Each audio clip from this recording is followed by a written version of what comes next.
Thameen Al-Kheetan is a spokesman for the United Nations Office of the High Commissioner for Human Rights. He joins us from Geneva. Good to have you with us. First of all, how much of a low is being set here now by Israel, not only killing journalists, but openly confessing to deliberately killing journalists? I mean, all the reactions that we have seen since last night are very clear. There is a huge wave of condemnation of this act that has been committed yesterday. The High Commissioner has condemned the killing of 6 journalists, including 4 of your colleagues at Al Jazeera. It's a clear breach of international humanitarian law, and especially a breach to the Geneva Fourth Convention, which indicates that Israel, as or any occupying power, which is Israel in the case of Gaza, has the obligation to protect all civilians, including journalists. So directing attacks against protected people, such as journalists, is a violation of international humanitarian law and also constitutes a war crime. Who has the obligation now to take action when you have breaches, like you said, of the Geneva Convention? It is the international community, the member states of the United Nations. We have seen many condemnations by member states today.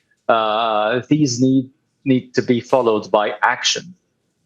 So it is important that every state that has any kind of leverage on the Israeli side to use that leverage in order to pressure Israel to stop this war, because it has led to all these kinds of atrocities, and it must be stopped now, today. And it is the responsibility of the international community to do all what it can to stop this war.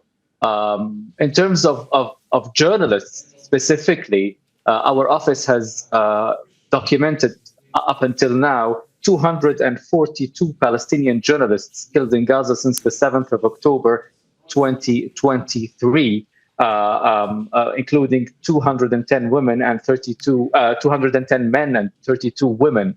The apparent targeting of Palestinian journalists in Gaza, when it's combined with the fact that Israel is denying access to foreign journalists, this appears to indicate a deliberate attempt by Israel to limit the flow of information from Gaza and to prevent reporting on the impact of its attacks and of its actions and of the denial of humanitarian assistance, which we have been seeing particularly during the past weeks.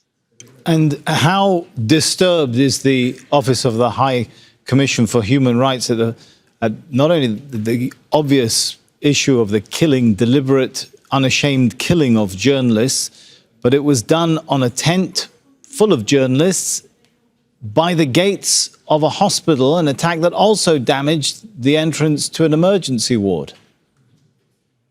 It is a catastrophe. It's not the first time, by the way. This is the 4th attack directed by the Israeli military on press tents or on gatherings of journalists in front of hospitals, which has resulted in the killing of journalists since the 7th of October 2023. This must stop, and there must be accountability for all these different incidents. For each one of these incidents, there must be accountability. Those responsible must be held to account. Now, while obviously there's been a lot of spotlight on Sharif, who is a very well-known face to audiences, we saw in this attack at least five other journalists, and reports indicate others as well, being killed. People including who Israel has never even made any claims about, public claims about, in the past. How disturbing is that for the High Commissioner for Human Rights? That's sort of precedent being set, that people can just be extinguished like that. These are people who had lives, who had loved ones, who had people who cared for them. And it is exactly the case of about 60,000 people who have been killed in Gaza since the 7th of October. We are running out of adjectives to describe this horrific situation.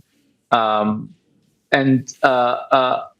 in particular, when we talk about journalists, these are our eyes on the ground. These journalists, these people tell us the stories of those who were being killed. Of course, they have been telling these stories while themselves being subjected to killings, to other threats, and to the starvation that has been going on. So we have been seeing hungry journalists telling us the stories of other hungry people, which is a catastrophic situation. This needs to stop, and the international community needs to take action to make this situation stop, make this war stop, and for us to see Palestinians and Israelis living together, side by side, in two states, which is the two-state solution that is agreed upon by the international community. The war must stop, and the occupation by Israel of the Palestinian territory must end, as the International Court of Justice has ruled. All right, it's good to get your commentary and thoughts on this. Thank you so much for your time. Thameen Al-Kheetan from the UN Office of the High Commissioner for Human Rights.